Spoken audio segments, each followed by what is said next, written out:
राष्ट्रपति द्रौपदी मुर्मू को लेकर कांग्रेस सांसद अधीर रंजन चौधरी की टिप्पणी ने देश की राजनीति का जायका बिगाड़ दिया है। हालांकि चौधरी इसे जबान फिसलने का मामला बता रहे हैं और राष्ट्रपति से मिलकर माफ़ी मांगने को भी कह रहे हैं, लेकिन बीजेपी ने इसे एक बड़ा मुद्दा बनाकर आज संसद से लेकर सड़क तक में हंगामा किया और चौधरी को लेकर के सोनिया गांधी तक की घेराबंदी की। इस मुद्दे पर हम आज बात करेंगे कांग्रेस के प्रदेश प्रवक्ता अब्बास हाफिज से। साथ में मौजूद रहेंगे भारतीय जनता पार्टी के वरिष्ठ नेता चेतन सिंह और दोनों दलों के नेताओं की बातों का विश्लेषण करेंगे वरिष्ठ पत्रकार खिलावन चंद्राकर जी। हम शुरुआत करते हैं अपनी चर्चा की कांग्रेस प्रवक्ता से। तो अब्बास भाई बताइए, क्या कहना है इस टिप्पणी को लेकर के और किस तरह से देखते हैं आप अधीर रंजन चौधरी? भारतीय जनता पार्टी मुझे लगता है कि वैचारिक दिवालियेपन के दौर से गुजर रही है कि विचार मर चुके हैं, उसके पास एजेंडाज नहीं हैं, मुद्दे नहीं हैं। मूल मुद्दे जो हैं वो जनता के सामने अब समस्या के तौर के ऊपर आके खड़े हो गए, उनसे लोगों का ध्यान भटकाना है। अधीर रंजन चौधरी जी क्या, इनसे पहले कई लोगों की सदन में ज़बान फिसली है। ज़बान फिसलते और प्रतिभा पाटिल जी के समय पर भाजपा के लोगों ने क्या कुछ नहीं कहा था। यहाँ तो ज़बान का फिसलना, जिस व्यक्ति के द्वारा कहा गया बोला गया उसका कहना है कि मैं तो राष्ट्रपति जी से माफ़ी मांगने को तैयार हूँ, ज़बान फिसली है। लेकिन भाजपा का ऐसा मुद्दा बना देना और उस बीच में एक ऐसी चीज़ को छुपा देना जो आज सबसे बड़ा मुद्दा होना चाहिए था। कांग्रेस पार्टी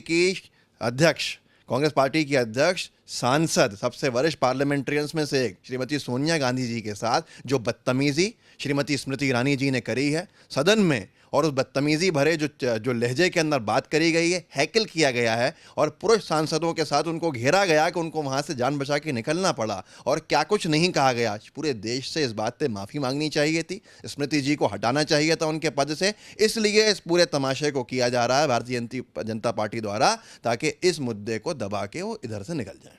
लेकिन आपको नहीं लगता कि चौधरी साहब की कोई गलती रही मुर्मू जी की टिप्पणी को लेकर? क्या आपसे, मुझसे, माननीय प्रधानमंत्री महोदय से इस तरह की गलतियां नहीं हुई हैं क्या? माननीय प्रधानमंत्री महोदय ने, जब मुझे याद है श्रीलंका के राष्ट्रपति जी आए थे और उनकी पत्नी साथ में आई थी जो वहाँ की फर्स्ट लेडी हैं, उनको लेकर उन्होंने कहा था कि मैं वेलकम करता हूँ श्री सेना जी को। और MRS मिसेस को पढ़ा था MRS श्री सेना, मतलब वो एक नाम समझे थे जो वो टेलीप्रॉम्प्टर सामने पढ़ते हैं। तो इस तरह की बहुत सारी गलतियां सबसे होती हैं। क्या इसको मुद्दा बनाया जाएगा? तो क्या मुद्दा बनाया जाएगा? मतलब मुद्दों की कमी है इनके पास। चेतन जी, जिस तरह से अब्बास भाई कह रहे हैं कि सिर्फ जबान फिसलने का मामला और बीजेपी एक बेवजह के इशू को मुद्दा बना रही है, क्या कहना है आपका? देखिए, देश के प्रथम नागरिक और वो नागरिक महिला जिसका शायद अभी तक देश में सम्मान नहीं मिला हो, देश में पहली बार हमारी जनजातीय बहन को राष्ट्र का प्रथम नागरिक होने का दर्जा मिला है। क्या ये परिवार को हजम नहीं हो रहा है? क्या एक बहन को लेकर के ही इस तरह की जबान क्यों फिसलती है? और बाद में भी वो बयान है ना, अपशकुन हैं, कलंक हैं, रिमोट कंट्रोल हैं, इसे देश के लिए नुकसानदेह साबित होने वाली, लोकतंत्र खतरे में, क्या ये सारे शब्द भी कहीं ना कहीं जवान से स्लिप हुए? एक शब्द का मैं भी मान सकता हूँ जो हफीज भाई ने कहा है, निश्चित रूप से किसी से भी शब्दों का कहीं पर जवान फिसल जाए, लेकिन अधीर रंजन चौधरी का ये चौथा पांचवा मामला है। अगर बार बार सदन में नेता प्रतिपक्ष अगर इस तरह के शब्दों का प्रयोग करता है जिससे देश की गरिमा आहत होती है, आज ठीक है, आज देश में सफाई दे दीजिए, राष्ट्र में सफाई दे दीजिए, सारे विश्व के पटल पर आपका संदेश क्या जाएगा? और उस पार्टी का नेता जो इस देश को कहते हैं हमने एक आंदोलन, एक विचार दिया, हमने इस देश का संविधान बनाया, इस हिंदुस्तान को अपने पांव पर खड़ा करके चलना हमने सिखाया, अगर उस देश के पार्टी के उस वरिष्ठ नेता का अगर इस तरह का बयान बार बार आता है, तो हम तो आज भी कहते हैं ठीक है गलती है, लेकिन क्या ऐसे नेता को बदलने का काम हमको करना है क्या? ये तो कम से कम पार्टी लीडर को करना है ना। श्रीमती सोनिया गांधी जी क्यों नहीं बदलती हैं? एक महिला का भरी सभा में अपमान इस तरह से, एक महिला को लेकर के इस प्रकार की टिप्पणी जिससे देश और देश की जनता आहत होती है। क्या आपके प्रति, आपके मन में इस देश के प्रति, क्या महिलाओं के प्रति आपका सम्मान नहीं है? तो आपको लग रहा है कि कोई एजेंडा तो नहीं है कहीं पीछे इसके कोई, कि वाकई में जवान की गलती है इससे फिसल? देखिए, जिस प्रकार हफीज जी कह रहे हैं जमान की गलती, लेकिन 4-4, 5 बार इस तरह के बयान आना, और क्या कांग्रेस का अधिकृत बयान इस तरह से आना कि वे रिमोट कंट्रोल से चलेंगे, देश के लिए घातक हैं, देश के लिए रिमोट कंट्रोल घातक शब्द का आप समझ सकते हैं। अपशकुन होना, हमारे यहाँ अपशकुन, देवदूत हैं ये वनवासी वंचल, ये वनवासी वनांचल में रहने वाले लोगों को हमारा देवदूत माना गया। अगर देवदूत के बारे में कांग्रेस और उनकी ये टिप्पणी है, तो मैं समझता हूँ इससे ज़्यादा विचारों से आदमी क्या गिरेगा। चंद्राकर जी, आपने दोनों नेताओं की बात सुनी, क्या लगता है इस पूरे मामले को लेकर, और क्या आपको लगता है कि वाकई में जुबान फिसलने की बात थी, या जैसा चेतन सिंह जी कह रहे हैं कि ये जानबूझकर बार बार गलतियां की जा रही है, निशाना बनाया जा रहा है, क्या कहना है? देखिए, कांग्रेस पार्टी में लोकसभा के नेता अधीर रंजन चौधरी जी से जो बात हुई है, वो पूरा वाकया जो है सदन के अंदर की नहीं है, सदन के बाहर की है। कल जब राष्ट्रपति जी को वो लोग मिलने जा रहे थे, कांग्रेस के कुछ नेता कुछ निलंबित जो सदस्य है उन उस संदर्भ में बात करने के लिए, क्योंकि दोनों सदन के सर्वोच्च नेता जो है वो राष्ट्रपति संयुक्त रूप से होते हैं, तो सांसदों को अपनी बात कहने की स्वतंत्रता है। तब एक टीवी चैनल के संवाददाता से बात करते हुए उन्होंने जो बात कही, और बाद में जब यदि अधीर रंजन बार बार कह रहे हैं कि मुझे मेरी ज़बान फिसल गई, मुझे लगता है कि देखिए, अधीर रंजन चौधरी बंगला भाषी हैं, हिंदी में उसका कंट्रोल उतना ज़्यादा नहीं है जितना कंट्रोल हम और आप, चेतन जी, आप बाजी सब कर लेते हैं। तो मुझे लगता है यदि वो ये कह रहे हैं कि मेरी ज़ुबान फिसल गई थी और मैं राष्ट्रपति जी से माफ़ी मांगने के लिए तैयार हूँ, राष्ट्रपति जी से मिलूँगा, तो मेरे अंदाज घटना का प्रत्याक्षेप हो जाना चाहिए। इसको लेकर के कितना महंगा हो गया है जो हमारा संसद का संचालन, कितना रुपया खर्च हो रहा है पब्लिक सेक्टर का, इन सबको बातों को ध्यान में रखते हुए बहुत बड़ा मुद्दा नहीं बनाना चाहिए। जबकि मुद्दा जो है लगातार जो है, या तो सरकार को जिन महत्वपूर्ण बिलों को पेश करना है उस पर चर्चा होनी चाहिए। यदि विपक्ष वाले यदि महंगाई पर चर्चा की मांग कर रहे हैं, या अग्निवीर उनको भर्ती पर बात कर रहे हैं, या गुजरात में जो जहरीली शराब से मौत हुई है उसको लेकर के चर्चा करना चाहते हैं, बेरोजगारी को लेकर के चर्चा करना चाहते हैं, बढ़ी हुई जीएसटी को लेकर के चर्चा करना चाहते हैं, तो मुझे लगता है कि दोनों पक्षों को, चाहे कांग्रेस को हो, चाहे भाजपा को हो, या भाजपा को हो, सरकार को हो, या जो गैर सरकार में जो दल हैं उनको हो, इन सब बातों को बहुत गंभीरता से सोचना चाहिए कि पब्लिक का पैसा आखिर बर्बाद हो रहा है। कभी किसी मुद्दे को लेकर के विपक्ष के लोग नाराज़ हो जाते हैं और चिल्ला चोट करने लगते हैं, कभी किसी मुद्दे को करके सरकार के पक्ष से लोकसभा और राज्यसभा में हंगामा होता है, तो किसका खर्च हो रहा है, किसका लॉस हो रहा है, देश का लॉस हो रहा है, इस बात को ध्यान में रखते हुए पूरे घटनाक्रम का पटक्षेप कर देना चाहिए। यदि अधीर रंजन चौधरी ये कह रहे हैं कि मैं राष्ट्रपति से मिलूंगा, और मिल लेना चाहिए उसको जितनी जल्दी हो सके, और क्षमा याचना कर लेना चाहिए।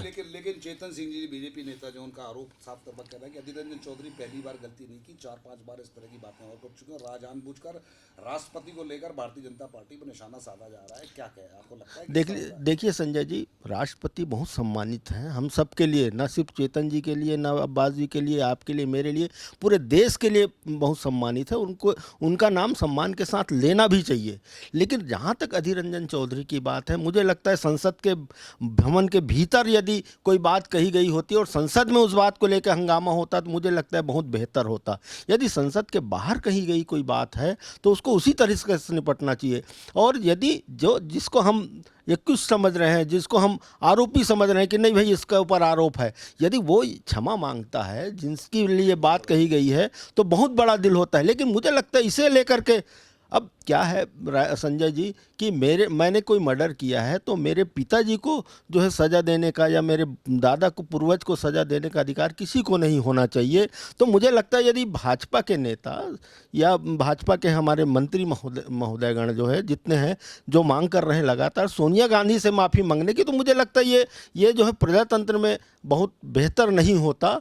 क्योंकि किसी दल के नेता हैं वो, यदि कोई सांसद उसका वो बात बोला है तो वो खुद माफ़ी मांगने के लिए तैयार है, तो दल के नेता को या पार्टी के नेता को माफ़ी मांगने के लिए मजबूर नहीं करना चाहिए, मुझे लगता है ये। बस भाई, जैसा चेतन सिंह जी ने कहा कि जानबूझकर निशाना साधा जा रहा है, अधीर रंजन चौधरी पहले भी कह चुके हैं। आप जो बात चंद्राकर जी ने कही, मैं वही बात कहने जा रहा था कि एक व्यक्ति जिसकी भाषा, मातृभाषा बंगाली हो, उनके मुंह से बहुत बार इस तरह के शब्द निकल सकते हैं जो शायद आपको, हमें सुनने में अटपटे लगें। भाषा का विषय है, और उसके बाद खेद प्रकट करना सबसे बड़ा विषय है कि अपना बात को मानना कि हाँ ये सही नहीं है, ये मैंने नहीं कहा। लेकिन 50 करोड़ की गर्लफ्रेंड कहने वाले मोदी जी, सोनिया गांधी जी को जर्सी गाय कहने वाले मोदी जी अपने पत्ते बने हुए हैं। कोई भाजपाई के मुंह से नहीं सुनेंगे कि इस्तीफा दो, कहने की हिम्मत नहीं है इनके अंदर। मतलब इनकी पार्टी के लोग निरंतर इस तरह की टिप्पणियां करते हैं।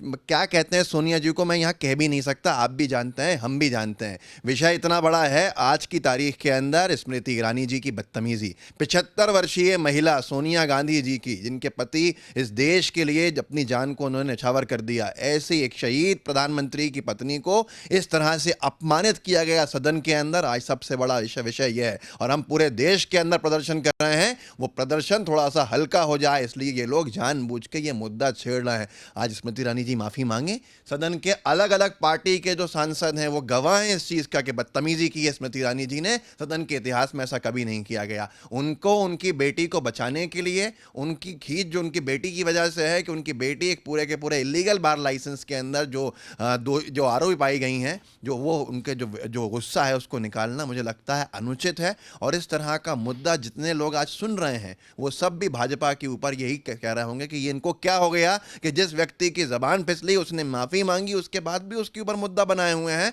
और अपने लोगों को नहीं देखते। आखिरी बात, आदिवासी जिनको ये वनवासी कहते हैं, वनवासी कहने लगे हैं, वो आदिवासी समुदाय के लोग, जिनको अब ये जनजातीय भी कहने लगे हैं, वो आदिवासी समुदाय के लोग कांग्रेस पार्टी को अपना परिवार समझते हैं। कांग्रेस पार्टी ने पट्टों का देने का काम किया, उनके अधिकार देने का काम किया, आरक्षण को बढ़ाने का, आरक्षण देने का काम किया। ये आरक्षण विरोधी मानसिकता के लोग ये क्या ट्राइबल्स को अपना साथी मानेंगे, जब ये आज की तारीख के अंदर अगर हम देखें तो ये 3.5 लाख पट्टों को छीनने वाले लोग थे मध्य प्रदेश की शिवराज सरकार आदिवासी समुदाय के। तो ये इस तरह की बातें कितनी ही कर लें, क्योंकि ये विचलित हैं कि इनका वोट जो है वहाँ से आता नहीं है, बस इसलिए ये सारा हंगामा है और कुछ नहीं है। चेतन जी, अब बात अधीर रंजन चौधरी की माफ़ी मांगने की नहीं, स्मृति ईरानी के माफ़ी मांगने की भी होने लगी है। देखिए प्रकाश जी, मैं तो कहता हूं जब देश के सर्वोच्च पद के प्रथम महिला की जब हम बात कर रहे हैं तो उसको दाएं बाएं की बात नहीं करना चाहिए, विषय पर बात करो ना। अगर स्मृति बहन जी के परिवार से व्यक्तिगत अगर कोई मामला होगा तो वो अलग विषय है। नहीं, जैसा देखिए स्मृति ईरानी जी और सोनिया गांधी की जिसे आज जो टॉकिंग हुई उसको लेकर के जो देखिए ये मामला पुराना है, थोड़ा सा बैक में जाइए। जिस प्रकार से अमेठी की सीट को लेकर के जो सारे मसले हैं और अमेठी का दर्द, जो हार का दर्द है, जो टीस है, जो उत्तर प्रदेश छोड़ने को मजबूर किया है उनके युवराज राहुल गांधी जी को, ये टीस वो है। आप आरोप लगाइए, प्रत्यारोप करिए, और हम तो कहते हैं शब्दों की मर्यादा सबके साथ होना चाहिए, संयम सबको बरतना चाहिए। अगर किसी ने अपराध किया है तो उस अपराधी को अपराध की सजा भी देना चाहिए, लेकिन किसी बात को लेकर के कहीं भी निगाहें, कहीं पे निशाना, ये तो नहीं चलेगा। वो मेरे मित्र जो कह रहे हैं आदिवासी बंधुओं का सदैव साथ कांग्रेस के साथ था, तो कितना है तो आने वाले समय पता चलेगा। और देश की प्रथम महिला के साथ किस प्रकार के शब्दों का प्रयोग कांग्रेस कर रही हो, कांग्रेस के नेता कर रहे हैं कि इस देश के लिए हमारी बहन अपशकुन हो गई। जिस परिवार की ये बात करते हैं कि इन्होंने वर्षों वर्ष कांग्रेस का साथ दिया, आज वो प्रथम नागरिक होती है तो देश की राष्ट्रपति बनने के बाद वो महिला अपशकुन हो गई इस देश के लिए। तो इस तरह के विचारों के साथ अगर कोई भी राजनीतिक दल खड़ा होगा तो भारतीय जनता पार्टी पूरी ताकत के साथ संसद से लेकर के सड़क तक हम तब तक विरोध करेंगे जब तक अधीर रंजन चौधरी इस सारे मुद्दे पर सार्वजनिक रूप से माफी नहीं मांगते। और ऐसे राजनीतिक दल को भी माफी मांगनी चाहिए और इस पर अधिकृत रूप से बयान देना चाहिए कि आखिर आपके सदस्यों के द्वारा, और खासतौर से नेता प्रतिपक्ष एक संवैधानिक पद है, संवैधानिक पद पर बैठे हुए किसी नेता के द्वारा बार बार इस तरह के शब्दों की टीका टिप्पणी इस देश के लोगों को तो कम से कम हजम नहीं होगा। इस देश को छोड़ किसी और देश को महिला होती है, महिला सोनिया जी भी हैं, महिला द्रौपदी मुर्मू जी भी हैं, राष्ट्रपति वो सबकी हैं, किसी एक की नहीं है। सबका सम्मान, उनका सम्मान सबके दिल में है। लेकिन ये जिस तरह से अशोभनीय टिप्पणी की गई है यहाँ पर और सोनिया जी को जिस तरह से घेरा गया है, वो देश का कोई भी व्यक्ति बर्दाश्त नहीं कर सकता, कि वो देश की महिला हो या कहीं की महिला हो, कोई भी हो, लेकिन महिला महिला है। और महिला का अपमान जो भाजपा ने किया है वो बर्दाश्त नहीं किया जाएगा। मोदी जी से क्या ये सीखा है इन लोगों ने? मुझे शर्म आती है इस बात को कहते हुए कि जिस तरह से उन्होंने कहा था, सोनिया जी पर अशोभनीय टिप्पणी की थी, अब ये लोग भी करने लगे। दुख होता है। इस मुद्दे को खत्म कर देना चाहिए क्या दोनों पार्टियां जो देखिए अब नए विवाद की शुरुआत जो हुई है वो सोनिया गांधी और स्मृति ईरानी को लेकर के शुरू हो गई है। आज 12 बजे की घटना है संसद के अंदर, लोकसभा के अंदर जिस तरह के वाक़या हुए, हम तो प्रत्यक्षदर्शी नहीं है, लेकिन जिस तरह से खबरें छन कर बाहर आ रही है, मुझे लगता है कि दोनों के बीच जो तनातनी हुई है वो इसी मुद्दे को लेकर के हुई है। और यदि एक दो नेताओं के बीच आपस में तनातनी होती है, उसमें देश को जो है जूझना नहीं चाहिए। मुझे लगता है देश के पास मुद्दे बहुत है, लोगों के लिए, आम आदमी के लिए काम करने के लिए बहुत सारी चीज़ें हैं, अंतिम छोर के लोगों को फ़ायदा पहुंचाने के लिए बहुत सारे मुद्दे हैं। तो इस पर चर्चा होनी चाहिए। एक ने दूसरे को क्या कह दिया, उस पर पूरे संसद का सत्र आप खत्म कर देंगे या वो पूरा समय को बर्बाद कर देंगे, तो मुझे लगता है ये अनुचित है, देश के लिए भी, हम सब के लिए। देश के सामने बहुत सारे मुद्दे हैं चर्चा करने के लिए, संसद से लेकर सड़क तक, लेकिन एक टिप्पणी को लेकर के दोनों दल के नेता जिस तरह से आमने सामने खड़े हुए हैं, निश्चित रूप से उसे उचित नहीं कहा जा सकता है। हालांकि इस विवाद का अंत कहां पर होगा ये तो आने वाला वक्त ही बताएगा। Sanjay Raizada, India first, Bhopal.